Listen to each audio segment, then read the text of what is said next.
আসসালামু আলাইকুম সম্মানিত দর্শকবৃন্দ, আমরা কিন্তু আজকে কুমিরের ব্যাপারে আপনাদেরকে বিষয়টি জানাবো। সেটি হচ্ছে দাইরাদি যেই ঘাট, সেই ঘাটে কুমির এসেছে। তো এটি আসলে কে দেখেছে এবং কি যিনি দেখেছেন সরাসরি, যিনি সাক্ষী আছেন, তার সাথে একটু কথা বলবো।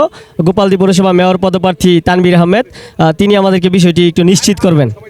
ভাই আসসালামু আলাইকুম।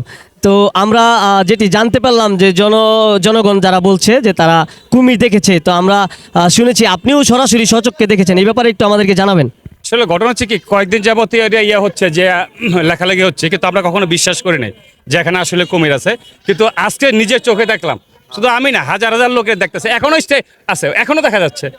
এবং আমি দেখছি ছয়টা গুনছি আমি। এই তো সর্বোচ্চ 100 ফিট দূরে ছিল।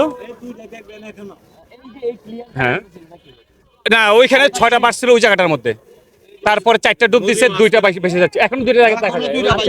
এখনো অনেকে বলছে যে কচুরি পানা বা বিভিন্ন রকমের অন্য কিছু হতে পারে, কুমির না। তাদের জন্য না, কোনটা কুমির এটা যদি আমরা বুঝতে না পারি তাইলে তো হয় না। মানুষ কি বললো এটা ইম্পর্টেন্ট, আমরা কি দেখেছি ওটা ইম্পর্টেন্ট। আচ্ছা, নিরাপত্তার জন্য প্রশাসনের কাছে আপনি এখন কি দাবি? টিএনও সাহেবের সাথে ফোন করছি, টিএনও সাহেব লোক পাঠাচ্ছে। হ্যাঁ, সুপ্রিয় দর্শক, আপনারা কিন্তু ইতিমধ্যে শুনতে পেলেন যে যিনি গোপালদী পৌরসভার মেয়র পদপ্রার্থী তানভীর আহমেদ, তিনি স্বচক্ষে কিন্তু এই কুমির দেখেছেন এবং 6টি কুমির দেখেছেন। তিনি বলেছেন তিনি ইতিমধ্যে কিন্তু ইউনো অফিসে কল করে বিষয়টি নিশ্চিত করেছেন। আমরা এখন আপনাদেরকে সরাসরি কুমিরটি দেখানোর চেষ্টা করব।